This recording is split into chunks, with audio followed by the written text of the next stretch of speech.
Hey everybody, welcome back to J.P.'s World of Wrestling. I am your man JP, and on today's video, we are talking about a WWF home video release from 1991 called Battle of the Superstars Volume 2. Now, I don't know where Volume 1 is. I didn't watch Volume 1, I just watched Volume 2. It's hosted by Sean Mooney, and it's got kind of like a military theme, because Battle of the Superstars. And so, let's get into it. It was basically just a series of matches, plus there's a segment on the video where they profile a specific superstar, but we'll get to that. So first up, from Orlando, we have a match. It's an Intercontinental title match. The champion, Mr. Perfect, defends the title against Rowdy Roddy Piper. It's a pretty good match. It's a classic battle. But in the end, Rowdy Roddy Piper won the match, but by countout. Or actually, it was a countout. Sorry, I've got it written down here, and I forgot. But it was a countout victory for Rowdy.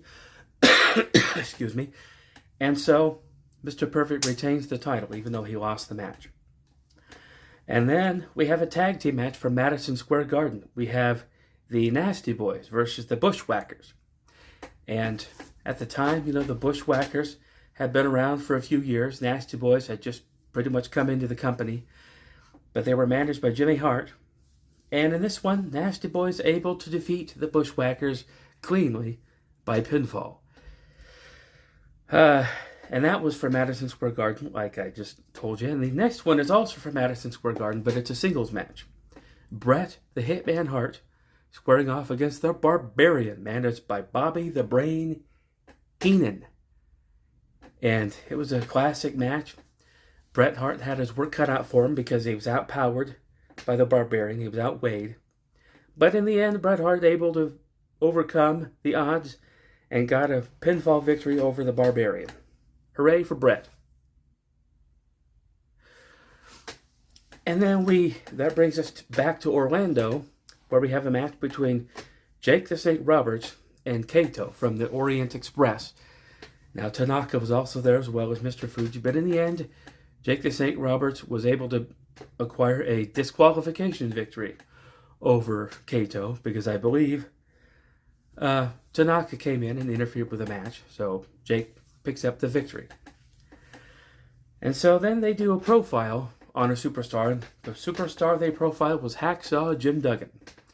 So they went to his home in Glen Falls, New York, and he did his usual Hacksaw Jim Duggan, "Ho! USA, hey, tough guy!" Anyway, so then they show a couple of Hacksaw Jim Duggan matches. First up, it's a match at Madison Square Garden where Hacksaw is accompanied by Hulk Hogan and his opponent, Sergeant Slaughter. And this is before WrestleMania 7, because at this point Sergeant Slaughter is still the champion. And he had General Adnan with him. But in the end, Hacksaw was able to acquire a disqualification victory over Sergeant Slaughter. Now, Sergeant Slaughter in this match, I have to say, they made him look really tough. He was the champion. And when Hulk Hogan came into the match to try to help Hacksaw, Sergeant Slaughter took care of Hogan by himself. He didn't even need General Adnan, so they made Sergeant Slaughter look pretty tough. And then there was another Hacksaw Jim Duggan match from Cedar Rapids. Now, this time it was from Smash, from Demolition. Now, Demolition at this point had turned heel. They were back with Mr. Fuji. Axe was not at ringside. Crush was not at ringside. It was just Axe with Mr. Fuji. But Hacksaw able to get a pinfall victory, or Duggan able to get a pinfall victory over Smash with the 3-point clothesline. And then we have a big one, a big WWF title match, sort of. And what I mean by that, it was the Ultimate Warrior taking on Macho King Randy Savage, but the match was really quick. For whatever reason in this match, I don't know if Macho wasn't feeling good or what, but it wasn't a very long match. The Warrior, made Macho Man look like an enhancement talent. He made him look like a preliminary wrestler. The Warrior just went in and just destroyed Macho and got out of there. It was not a very long match. It wasn't a very impressive match, so I don't know. And then to end the video, And that was, I believe that was at Cedar Rapids as well. And then the last one, which I believe was at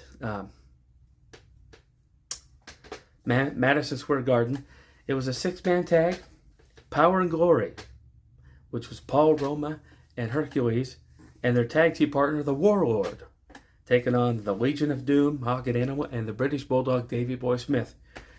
And Legion of Doom and Bulldog able to succumb to the Power, the Glory, and the Warlord, but they were able to do it via disqualification. So the good guys come out on top, and that was the end of the video. They end with Sean Mooney still in military garb, marching off in his military deal. I don't know. But anyway, it was kind of a fun video. And I liked it. And I recommend, like, if you like old WWF, Netflix has all the old WWF pay-per-views. And YouTube on the WWE Vault has a lot of old content. So I would check that out as well. So I hope you enjoyed this video. That is going to do it. And if you're new, feel free to like and subscribe. And I'll see you next time on my next video. I'm just going to, when I get off here, I'm going to go right into that, record the legacy of Bret the Hitman Hart. So check that out. So I will see you next time.